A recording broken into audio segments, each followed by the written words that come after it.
सभी मित्रों को राधे राधे। आप सब कैसे हैं? आपका हमारी माधव ज्योतिष रत्न संस्थान में स्वागत है।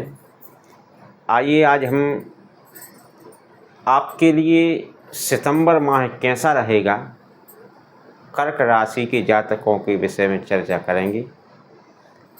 उससे पहले हम ये जान लेंगे कि ये जीवन हमारा क्या है। देखिए, प्रत्येक व्यक्ति के जीवन में किसी न किसी बात को लेकर के चिंता बनी रहती है। किसी को व्यापार, किसी को संतान, किसी को शादी। हमारे भविष्य के बारे में हम सभी को चिंताएं होती हैं कि हमारा जो भविष्य है, आने वाला समय है, कैसा रहेगा। तो उसी विषय पर हम चर्चा करेंगे कि जो हमारा अगला महीना जो सितंबर आ रहा है, ये कैसा रहेगा।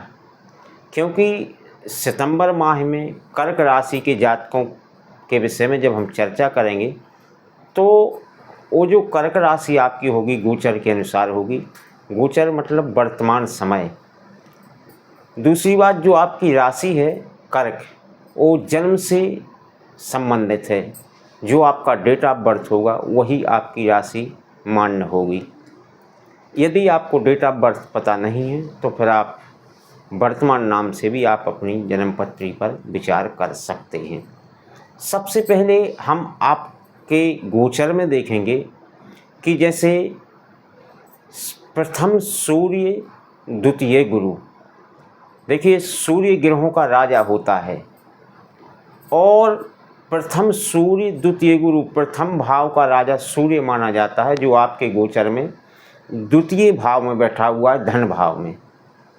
अब जब धन भाव में सूर्य बैठा है तो ऐसा कहा जाता है कि जिस घर में सूर्य बैठ जाए वहाँ पर किसी चीज़ की व्यक्ति को कमी नहीं होती है, फिर भी उसको प्राप्त नहीं हो पाता है।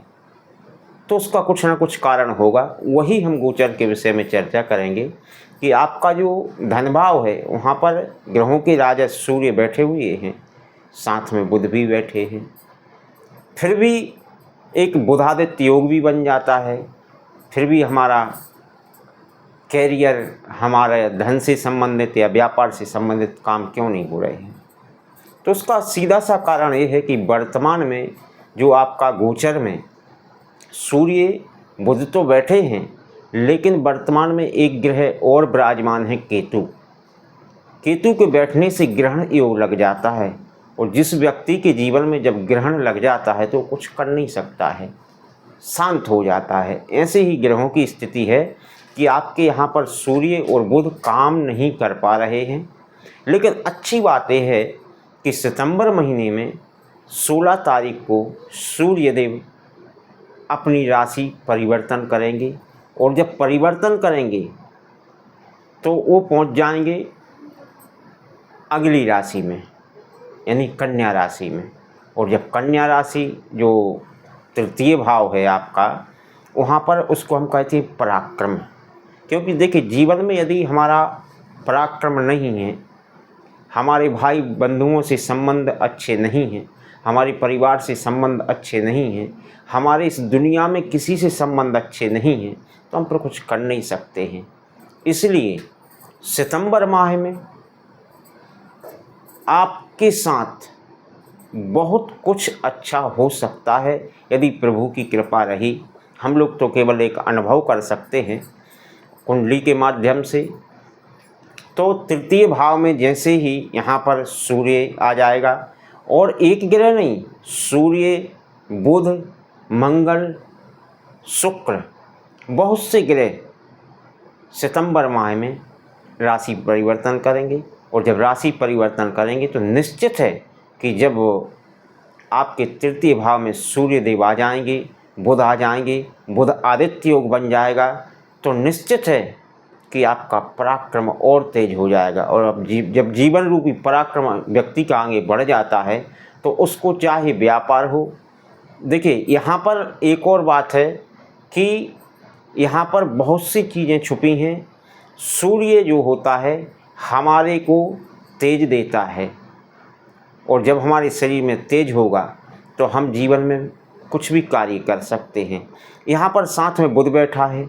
बुध वाणी से संबंध रखता है।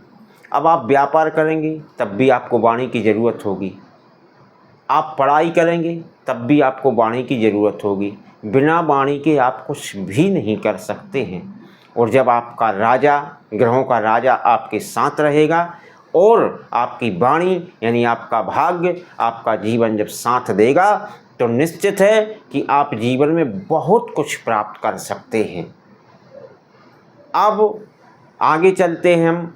यहाँ से मंगल आपका चतुर्थ भाव मातृ स्थान पर पहुँच जाएगा। अब देखिए, यहाँ पर अभी मंगल देव अपने शत्रु के घर में बैठे हुए हैं, तो यहाँ पर तो ये कुछ कर नहीं सकते हैं। और जब आगे जाएंगे, ये तुला राशि में पहुँच जाएंगे, तो फिर ये शत्रु से हटकर के मित्र की राशि में तो नहीं पहुँचेंगे, लेकिन समभाव में पहुँच जाएंगे। और आप वहाँ से देखेंगे तो चतुर्थ स्थान से सीधी इनकी सातवीं, क्योंकि पश्यन्ति सप्तमम सर्वे, हर ग्रह की दृष्टि अपने से सप्तम स्थान पर पड़ती है, तो इनकी दृष्टि जो पड़ेगी दसम स्थान, जो हमारा कर्म स्थान माना जाता है। अब यहाँ पर आप कोई व्यापार करना चालू चाहते हैं या कोई भी काम करना चाहते हैं तो निश्चित है उसमें भी आपको सफलता मिलेगी। इसके बाद में आते हैं गुरुदेव बृहस्पति। आपके बृहस्पति द्वादश भाव में बैठे हुए हैं। अब यहाँ पर ध्यान देना, गुरु ग्रह एक ऐसा ग्रह होता है, यदि मजबूत स्थिति में है, अच्छी पोजीशन में है, तो आपको जीवन में कुछ भी नहीं करना पड़ेगा। इतना दे देगा, इतना दे देगा कि आप विश्वास नहीं करेंगे, ये बहुत कुछ देते हैं। तो यहाँ पर आपको गुरु भी बहुत कुछ प्रदान कर सकते हैं। अब रही बात इसी महीने में, यदि आप कोई अपनी नौकरी से हेरा फेरी करना चाहते हैं, इस कंपनी से उस कंपनी में जाना चाहते हैं, अपनी नौकरी बदलना चाहते हैं, तो वो भी आपको शुभ अवसर प्राप्त हो जाएंगे।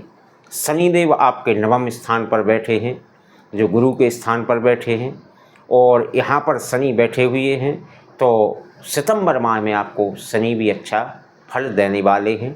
अष्टम भाव में राहु बैठे हैं, तो राहु भी आपको ध्यान देना, भले ही वो अष्टम में बैठे हैं, लेकिन राहु भी आपको एक पॉजिटिव ऊर्जा देकर ही जाएंगे सितंबर माह में। इस प्रकार से आपका गोचर है।